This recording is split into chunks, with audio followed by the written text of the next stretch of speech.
Hello everyone, কেমন আছেন সবাই? আশা করছি সবাই ভালো আছেন। আজকে আটা দিয়ে নান রুটি শেয়ার করছি আপনাদের সাথে। খুব তুলতুলে আর সফট করে কি করে নান রুটি তৈরি করতে হয় সেটা আজকে আমি দেখাবো। তো প্রথমে এখানে আমি নিয়ে নিয়েছি পরিমাণ মতো আটা, দিয়ে দিলাম স্বাদ মতো লবণ ও 1 টেবিল চামচ ইস্ট। আর এই নান রুটি তৈরি করার জন্য ইস্টটাই হচ্ছে মেন উপকরণ। তো এখন আমি দিয়ে দিলাম পরিমাণ মতো সয়াবিন তেল।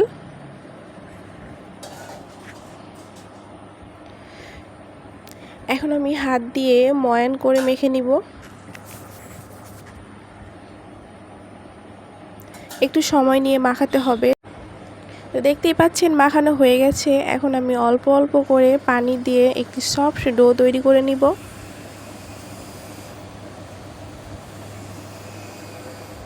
পানিটা আমি অল্প অল্প করে দিয়ে অ্যাড করে নিলাম।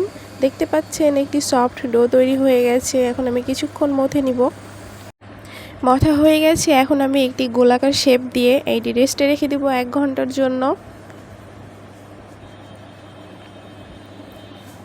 দেখতেই পাচ্ছেন আমি রেস্টে রেখে দিলাম। চলে আসলাম 1 ঘন্টা পর। দেখেই বুঝতে পারছেন ফুলে ডাবল হয়ে গেছে। আমি আবারও কিছুক্ষণ মথে নিচ্ছি।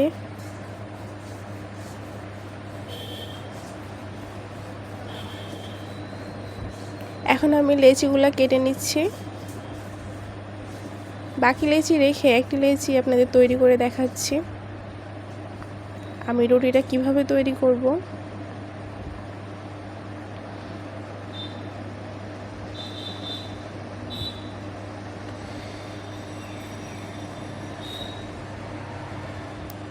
দেখতে পাচ্ছেন রুটিটা আমি কোনো আটা ব্যবহার ছাড়াই আমি তৈরি করে নিচ্ছি খুব সহজেই।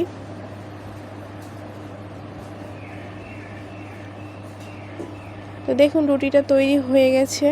তো আমি এখন দেখিয়ে দিচ্ছি এই রুটির পুরুত্বটা কতটুকু থাকবে। তো আপনারা দেখে বুঝতেই পারছেন। এখন আমার রুটিটা তৈরি। এখন আমি এই রুটিটা ভেজে নিব। তো চুলায় একটি প্যান বসিয়ে দিয়েছি। লো হিটে আমি এই প্যানটা গরম করে নিয়েছি হালকা করে।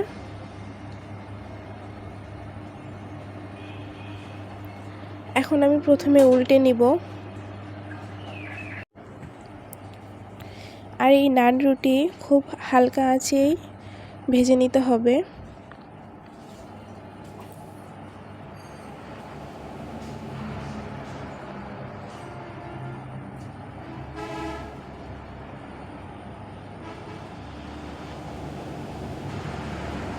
একটু সময় নিয়ে এই নান রুটি তৈরি করতে হয়, তাহলে পারফেক্টভাবে তৈরি হয়। দেখতে পাচ্ছেন এক পাশ হয়ে গেছে। এখন আমি আরেক পাশ দিয়ে দিলাম। দেওয়ার সাথে সাথে এই রুটিটা ফুলে উঠেছে।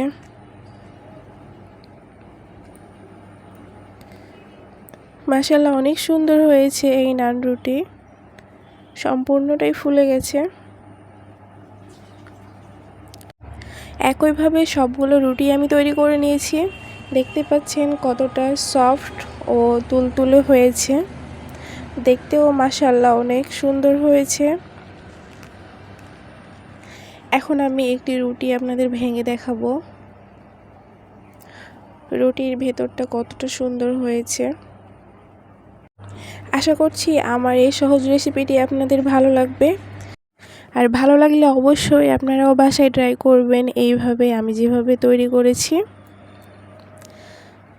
তো দেখুন কত সহজেই ভেঙে যাচ্ছে, দেখেই বুঝতে পারছেন রুটিটা একদম পারফেক্টভাবে তৈরি হয়ে গেছে। আর ভালো লাগলে অবশ্যই লাইক, কমেন্ট, শেয়ার করে দিবেন। সবাই ভালো থাকবেন। আল্লাহ হাফেজ।